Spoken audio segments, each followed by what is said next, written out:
we begin?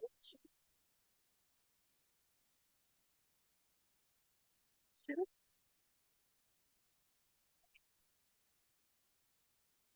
Hi everyone.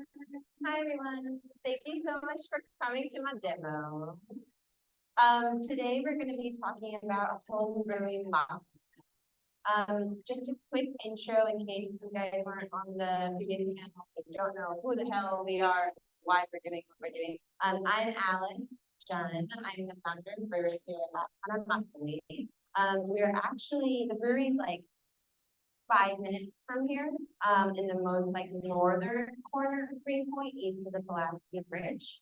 Our production is about 4 years old, but I've been brewing under the Hana Makgeolli, I guess, brand, for 10 years now. This used to be like more of a like business pop-up, totally illegal. But somehow we ended up here. Um, for everyone that, just so that we all have like a good baseline understanding before we get into the demo of what makgeolli is, I want to give a broad but specific definition. So not makgeolli, but food is defined as any grain-based ferment that is made with nuruk. And nuruk is this little guy here, which is the fermentation starter. It is comprised of wild fungi, wild yeast, and lots of other bacteria, but predominantly lots of lactobacillus cultures that are all inoculated into the same starter. It's what makes fermentation of complex starches possible, at least in this style of fermentation. And also the microbial diversity of the starter is what makes flavor possible without the need for addition for intervention. We choose this definition at Hana Makgeolli because we want to like recalibrate what people value when they're looking at a cultural product with as much history and depth as food does, or as food has. That is not to say that we're the only type of wild grain-based ferment from Eastern Asia that deserves this kind of credit, but this is my culture and the craft that I'm committed my life to. There are so many other incredible grain-based ferments from cultures all over the world, not just Asia, that deserve as much recognition as I believe the food category deserves. I started off in Makgeolli as a home brewer. My dad taught me to homebrew as a kid, and the mechanics of homebrewing is quite simple, actually. And that is a simple combination of rice, water, and noodles. And today we're going to be going over a tanyangju recipe, which means single stage brew, that involves combining these three ingredients, putting them into a jar, and fermenting them for however long you want to ferment it. But the simple beauty of food brewing is a little bit misleading. And it actually is a double-edged sword in the sense that because it's so mechanically simple to make, people kind of view this category as, well, anyone can make it, it's nothing special, just a bunch of farmers make it and we drink it in the field and that's it, right? But the chemistry of polyculture grain-based fermentation is actually so incredible. Fundamentally, just simply put, how it works is, like I mentioned, in the starter, there's fungi. In our nuruk, we have many different varieties of fungi, but in other productions, like sake production, you take a singular type of fungi, otherwise known as koji, to break down complex starch, such as rice, into sugar. And then you rely on yeast cultures to come into the ferment. whether they're introduced to the ferment via a starter, polyculture starter, or pitched in, that yeast converts that sugar to alcohol. And then there's many other types of reactions that happen to the ferment, depending on how much fat, how much protein is in the ferment, in addition to the starches. And then like how much water is there, what temperatures are you holding at, how much oxygen exposure is there, how often are you agitating, what are the timings of the feed, et cetera, et cetera. The point is that the methodology behind brewing, even from a home brewing perspective, and a simple Tanyanju recipe perspective, has a depth of complexity that even modern day science may not be able to completely unpack, right? And that's because polyculture or wild grain-based fermentation, these or products of this methodology have not historically been institutionalized because they were not commercialized in the first place. And they weren't commercialized in the first place because they were pretty much suppressed or removed from the conversation when it comes to manufactured products that represent anyone's culture. So that's just like a brief intro into food. The Tanyanju recipe is the most accessible recipe for homebrewers, and it is the most common homebrewing recipe that we see being made at home, whether that's in Korea or outside of Korea, everywhere today. And the typical ratio for the Tanyanju recipe is 1 to 1 to 0.1. So, and we're doing things in volume, so we're not doing shit in pounds, we're doing things in grams and liters. So we're talking about 1,000 grams of rice, 1 liter or 1,000 milliliters of water, and then 100 grams of gluten, right? That 0.1 is 100 grams.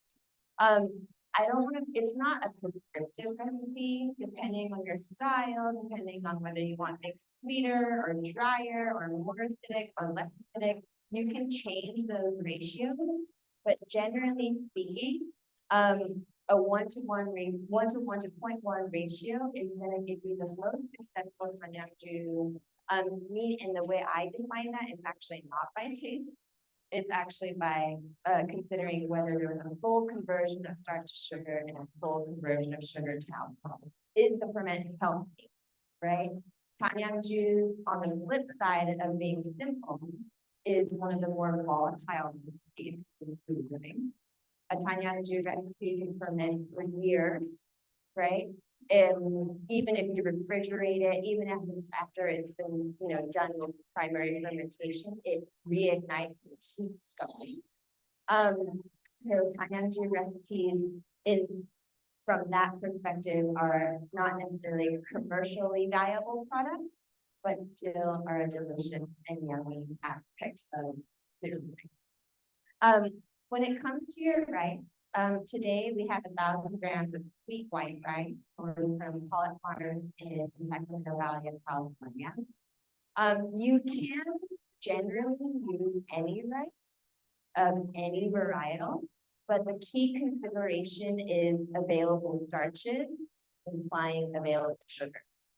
So a longer grain rice, let's say like a jasmine rice, isn't going to have as much starch as any kind of glutinous varietal of rice.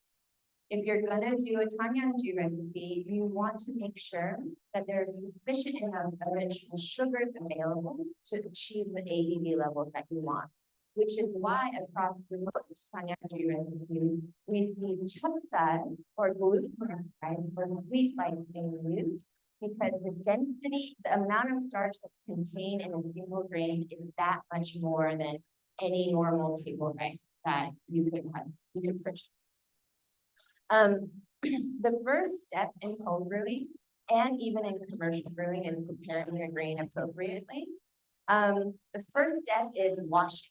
And this is critical and cannot be overlooked. And I know I say that, emphasize that, because we've all not cooked our rice before eating it. and it came out all kind of mushy and it ruined our meal. It is actually really similar in the context of a ferment. If you have excess starch, then you will over-gelatinize. Then over-gelatinization creates brews that are a little bit more prone to creating acetic acid and off-flavor compound development, right? So it's really important to thoroughly wash your grain until that water runs clear. The second step of preparing for a home brew is soaking your rice.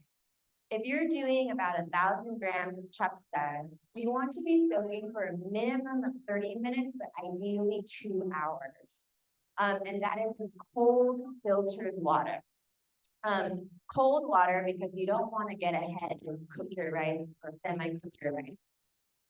Also because cold water attracts less bacteria, right? And you don't want any kind of lacto ferment happening in your rice before you start brewing with it. Filtered because chlorines and chloramines, no matter how resilient your starters and your cultures and your starters are susceptible to dying when exposed to chlorines or chloramines. The rice after the soaking process should be at least double the size of the original dried grain.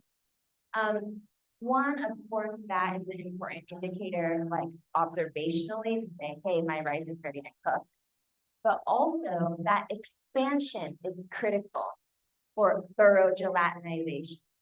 So gelatinization within the context of rice is really important because that saccharification step from starch to sugar that's dependent on enzyme from your starter is not possible without gelatinizing your starches first. There are enzymes that are bred to break down raw starch into sugar, but most traditional styles of brewing do not involve those kinds of commercial enzymes, and it's very important that you cook your grain thoroughly. When you soak your rice and expand that starch structure, you're expanding the aminopectone structure of the starch within the grain. And especially in a grain like chapsa, that starch structure is extremely dense. If you were to just cook it outright, it might look cooked, but you could bite into it and you'll still have like a little bit of a, I guess, like a pasta kind of quality to it. Those starches won't break down completely eventually in ferment. And to your left is actually the rice that I prepared for today's demo. This was soaked and washed and soaked yesterday, steamed yesterday in preparation for the class, and then wrapped and put in the refrigerator. But you can go ahead and try it. As you can see, the grain itself is much bigger than your typical dry grain. And then when you eat it, like chew it and keep it in your mouth. And you can actually taste your own enzymes starting to break down those starches into sugar. And you should be able to get or detect like a little bit of a sweetness from the rice as well. Once the rice is prepared, for 1,000 grams of rice, I recommend using a gallon fermenter jar. This is a plastic jar. You can use a glass jar, like hydrogen. You can use ongi or hangari, which is the traditional clay vessel. Honestly, you can use anything so long as it is sanitizable. So it's very important to sanitize your vessel in the context of any fermentation. I'm going to do that with a little bit of ice and alcohol.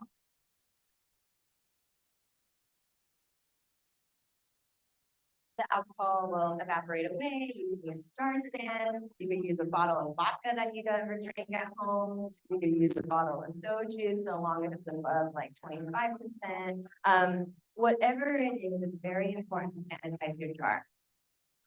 Once the rice is steamed, oh, I'm sorry, I forgot. The steaming of the rice, typically, so every rice varietal has different gelatinization points, but the average is 175 degrees for a minimum of 40 minutes. So you want to steam your grain for 40 minutes and then let it rest in the steam for 10 minutes. One key point here is if you're going to do this at home, and you don't have a steamer, boiling is not an option. I want to make that clear. A lot of home brewers, they'll boil their rice in their rice cookers that they have at home or put it on the stove top and cook it that way. And it creates an entirely different brew. And frankly, it creates a very acidic brew. So steaming the grain is really important because as a result of steaming the grain, you're not introducing new water to the ferment via the grain. You have a control on the amount of water. Once the rice is steamed, you want to cool the rice. Obviously, because I steamed this yesterday, it is cool already. But let's say it's been freshly steamed. You want to take a temperature probe to it, and you want to make sure that you're cooling your grain to below 80 degrees Fahrenheit, which is about like oh my God, sorry, this is hard.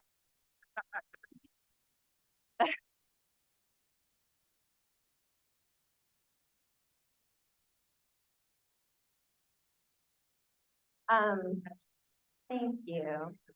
You want to cool your grain below 80 degrees so that by the time you pitch your noodle in, those cultures aren't going to die outright from high temperatures.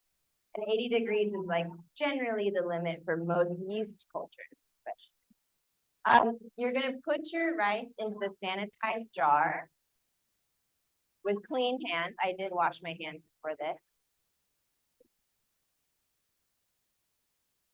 I'm just gonna leave it at that. There's some crumbs that you absolutely should get, but we're just not gonna do it for the demo. Pretend, please. Okay.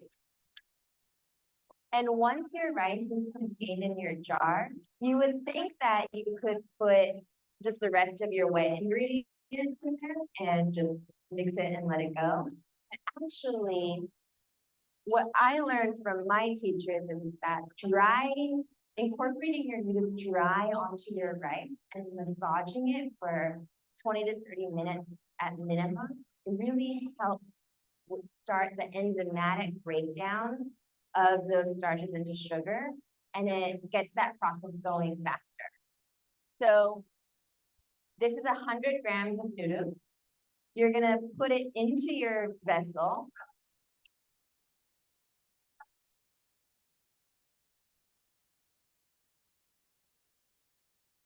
And then you're gonna do a dry mix.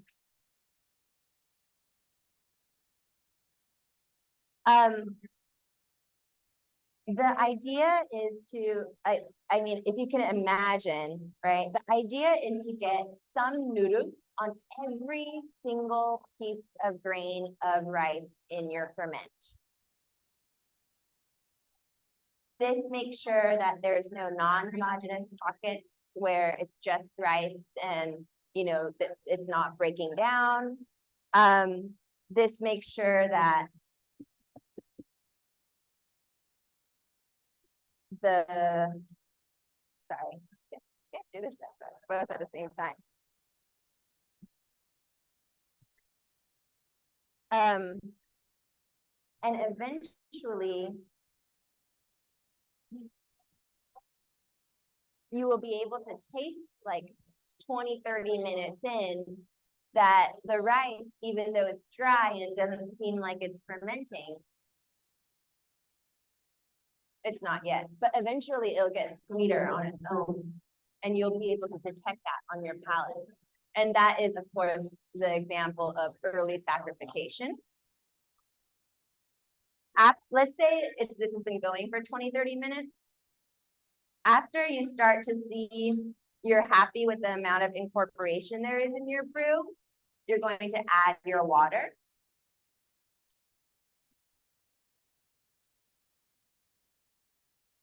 And this is just filtered water, but distilled water is also recommended.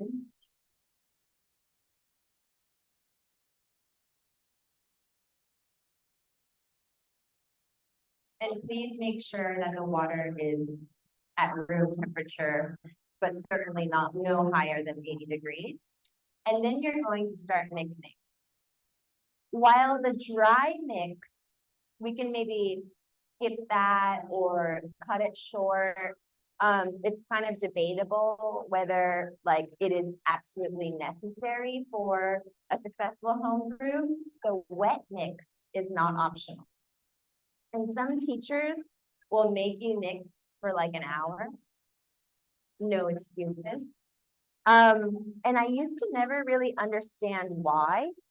I think at a basic level, when you look at this, right, you're seeing a lot of free water in the mash, right? All of that free water is prone to infection this early on in the ferment. So it's very, very important, I thought, to just make sure that all the free water gets absorbed, and then the ferment should be fine, right? But later on, I realized as I was starting to brew commercially, and I actually got this tip from beer brewers, because most beer production actually oxygenate their mashes before pitching in their yeast. The hour to an hour and a half requirement that seems so dogmatic in the past actually makes sense, because every time you're splashing and punching in and incorporating and exposing your rice to the air, the 20% of this air that is oxygen is now oxygenating the mash. I think most of us understand fermentation as an anaerobic process, especially in the context of grape wine, cider, and any kind of like mead, any kind of wine where sugar is available outright. But a reminder that saccharification, that conversion of starch to sugar, is not just dependent on enzymes, but also oxygen. Saccharification is an aerobic process, while alcohol conversion is typically anaerobic, right? So incorporating oxygen into your mash by stirring it for a long time manually, make sure that there's a sufficient amount of dissolved oxygen in your mash that will then in turn support the saccharification process. This is also especially critical in a methodology like food, because we also have alcohol conversion pretty much happening from day one.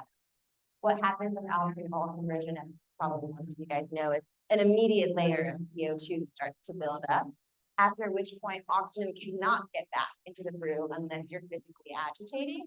So an early oxygenation of the mash when you're making it is going to help you out a lot in the long run to prevent residual starches from not being able to be fermented.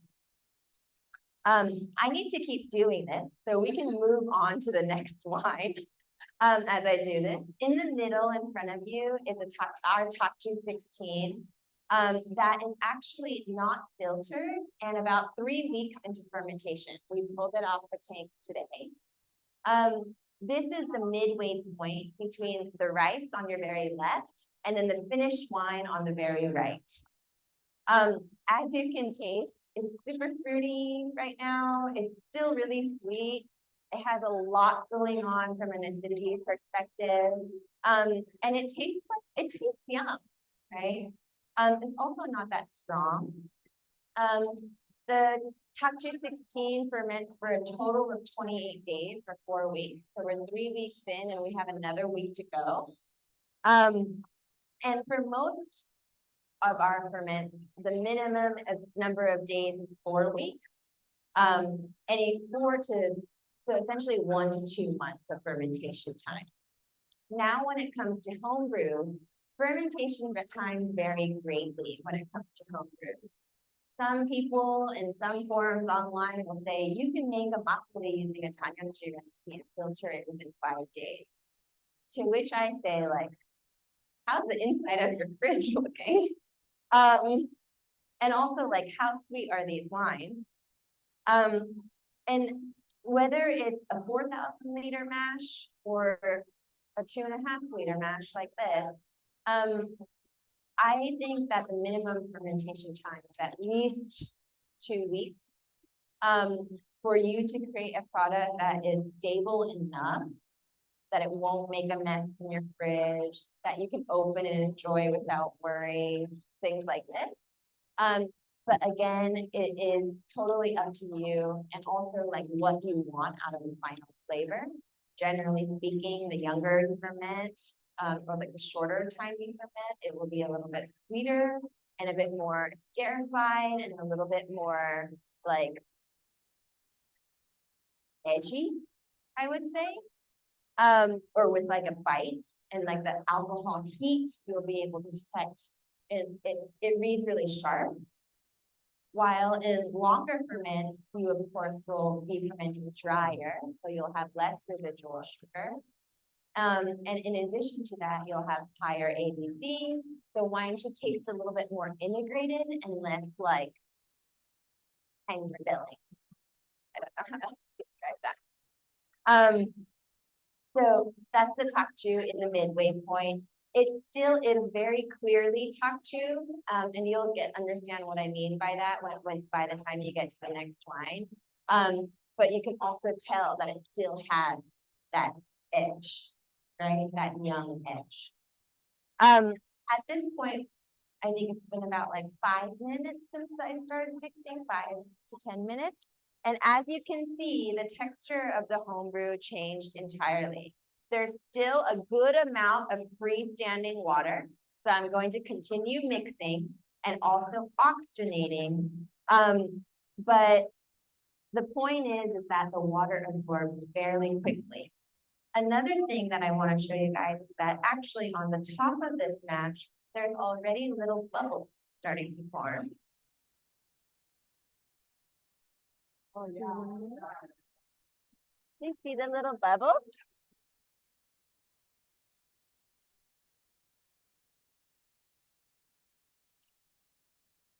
You see the bubbles on the top of the mash? Okay, so, oh my God, chose the most inefficient path to you. You can see those little tiny bubbles. So, of course, those bubbles, because they're in such small quantities right now, could be just from me agitating the mash. But also, as you keep keep agitating your mash and mixing it, you'll notice that more and more of these bubbles occur. This is a sign of alcohol production and not necessarily saccharification, right? Because saccharification doesn't produce gas, while as alcohol fermentation creates CO2. So as you can see, surd-based fermentation or wild culture grain-based fermentation, anytime when it is a diastatic ferment, and those cultures are going from day one, you have alcohol conversion happening immediately at the same time as sugar conversion. So what happened, whether it's a Tanyangju or our 4,000-liter commercial brews, is that the Briggs curve, you guys, everyone's familiar with Briggs, the sugar curve, right? In a grape wine or a cider or a mead, it generally goes like this over time, right? It starts with that starting point, gravity or sugar level, and then it generally goes down in a pretty linear fashion. In sake production, when a moromi is created and the sugars are created, it starts off low, it peaks, and then a yeast culture is pitched in and it's brought down. Also somewhat of a linear fashion. But in surd brewing, our curve looks like this. So it's creating new sugars and digesting them into alcohol, creating new sugars and digesting them into alcohol, all in parallel. So we don't have a starting gravity like most alcohol production. And we're actually, and we take metrics every day, but you question yourself whether you were able to capture that peak Briggs number because you could have missed it like 6 hours, right?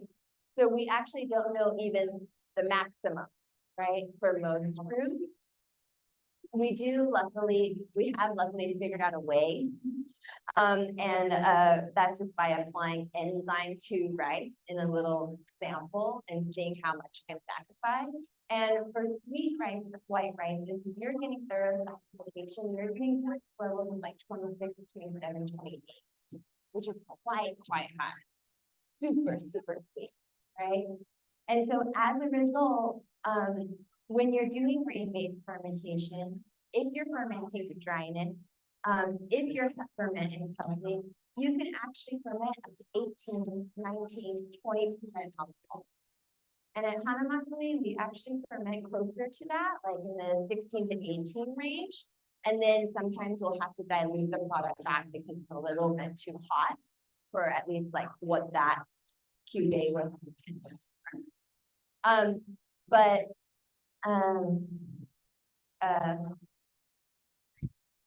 I'm like, is this gonna be done yet? So when you have thorough saccharification, thorough alcohol conversion, and you're following a generally successful curve or parallel conversion, you can brew up to 19, 20% ABV. Most products are not finished that way. And for even in a homebrew context, it's actually really quite common to filter your wine and then dilute or sweeten or add other adjuncts, like whether that be botanicals or fruit juice or even just some flavoring extracts and purees. The world is truly endless when it comes to your choices, when it comes to finishing this food. But generally speaking, the majority of the market for makgeolli is averages at 6% ABV. And that's like the type of makgeolli you can find in the H Mart from Long Island and New Jersey and, you know, whatever, the Galleria in LA. The makgeollis are all around 5 to 6%. For some reason, the category in some people's mind is limited to products at low ABVs as a result of that precedent. But whether it be makgeolli or soju, we really don't see traditional or craft producers diluting anything more than 50% of its volume. And I think like outside of any kind of like fermentation consideration, you have to consider like the emotion behind it. You put your blood, sweat, and tears into a brew, and then you're gonna take 50% of its volume and replace it with water. It just changes the product entirely, right? So when it comes to finishing your wines, I recommend diluting not more than 30%, right? Maybe down, if the Tanyangju recipe is like finishing at, let's say, 14, 15% ABV average, my recommendation is to dilute by maximum 30%. And if you're going to dilute, be selective about your water and even consider making a tea and then diluting your brew with a tea. There's still a little bit of free water in this brew, but I have to stop mixing in consideration for time. But eventually in about an hour, and I'll leave this ferment out at our table, you'll notice that this brew will absorb all of the water and look like as if it's just steamed rice. It will just completely soak it all up and it'll look like there's no water in here at all.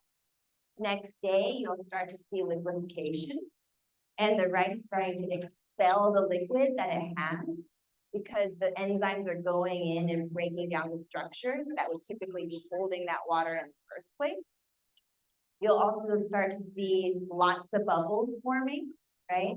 And open it and be able to detect CO2.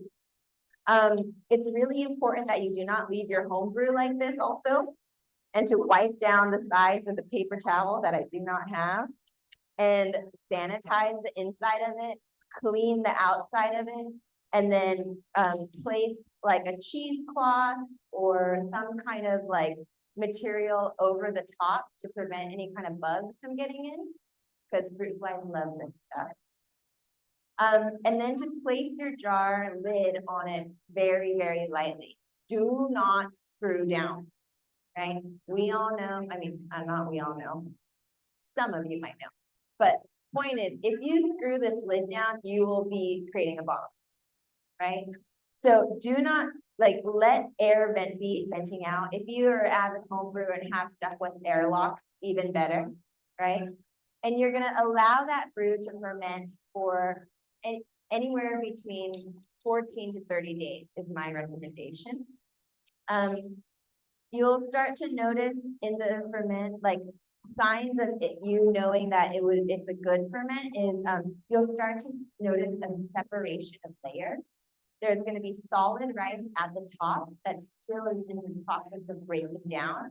A clear ring in the middle that's just like the fermented liquid, and then your broken down rice at the very bottom. The stratification of the ferment is a visual indicator that you're nearing the end of the ferment. Another good way of testing is the match test. So you can light a match, take it to your ferment. If it goes out, it's still fermenting because there's enough CO2 to put out that match. If it doesn't go out immediately, maybe it's nearing the end. That flame will never stay on forever though, because this ferment can keep going and at a very low rate. You would, after a ferment is done, I recommend tasting the mash itself to determine whether you want to filter it. You can take like a nut milk bag or one of these cheesecloths or some kind of nylon bag, boil it, strain the mash, squeeze the lead. You can put a lot of pressure on it, right? And get every single last drop out of it possible. It won't affect like hand squeezing is not going to affect the flavor of the wine. And then a brew of this size will make about 1.5 liters of vodka. 1.5 to 1.75. When you finish your makgeolli in bottle, it's very, very important that you do it in plastic bottles. Plastic bottle or a glass bottle with a swing top, so that because it will continue to ferment in the bottle, even if you put it in the fridge. Trust me. And then you can choose to dilute, sweeten, add botanicals. You can also consider even fortifying your wine, so that with some kind of spirit, so that it helps preserve it for longer. And then you can enjoy it. Makgeolli typically, especially Tanyangju recipes, are always strung with food. Like that is literally what they're made for. So my recommendation for a Tanyangju is to taste it with, fatty, salty, spicy foods.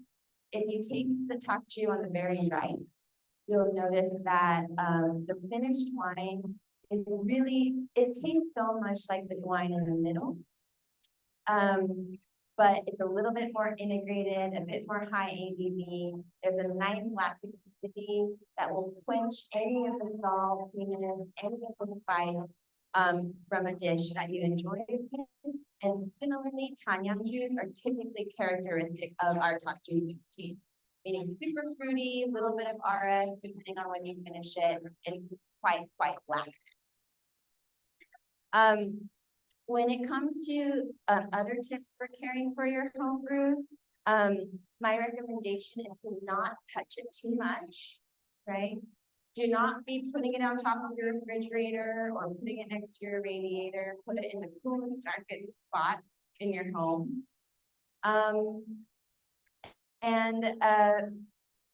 Very, very rarely do home brews fail at this ratio. So if you decide to go and make your home brews at home, please stay in touch with us. Let us know how it went. Maybe you can try it out next year's ABV. Any questions thus far? Yes.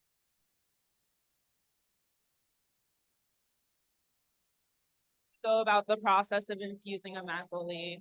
Is it after, how do you go about the process of infusing a makgeolli? Is it after filtering out the rice, or at what point? I can answer that. You can infuse your wines at any point, but it depends on what your goal is. If your goal is to preserve the fresh flavor of that fruit or that botanical, maybe consider doing it at the end, post-filtration. right? Put the botanicals in a little baggie or something that you can control, and then put it into the finished wine and let it continue to co-ferment together. If you want the sugars from a fruit to ferment with the sugars in the rice, but like in the makgeolli brew, the blueberry makgeolli that we tried earlier, you can put that fruit in from day one, right? It really depends on the fruit or whatever addition that you're doing. And it depends on what you want out of it. Do you want it to change with the ferment, or do you want to preserve its flavor in that moment, right? If you want it to change and you're interested in exploring that, put it in when the ferment is still strong. If you want to be really subtle about it, or you're just trying to extract tannins, so there's not really sugar, right? Then you can put it at the end. Any other questions? Great. Well, thank you so much for attending my demo. I'm sorry it was a little messy there. I just want one last thought, right? Home brewing makgeolli, within the context of this category, is the singular reason why this methodology is preserved and we're able to access today, right? Home brewing is, even though it's like seems like it's like fun, like sometimes like, you know, like back in COVID, it was like a project, everyone was fermenting something. But home brewing, the act in itself is a rebellious act, right? Home brewing and preserving these traditions, whether the traditions are passed down over to you or you're trying to learn them and keep them for yourself and make it your own, is the only way for us to sustainably continue to preserve all of these heritage-based products from all over the world. We're very lucky in the food category that there were so many home brewers that held onto it, even during times where home brewing was explicitly prohibited, right? Fortunately and hopefully, none of those restrictions are applied in modern day. And hopefully the home brewers that represent other methodologies are able to have an opportunity to present their work one day. Thank you.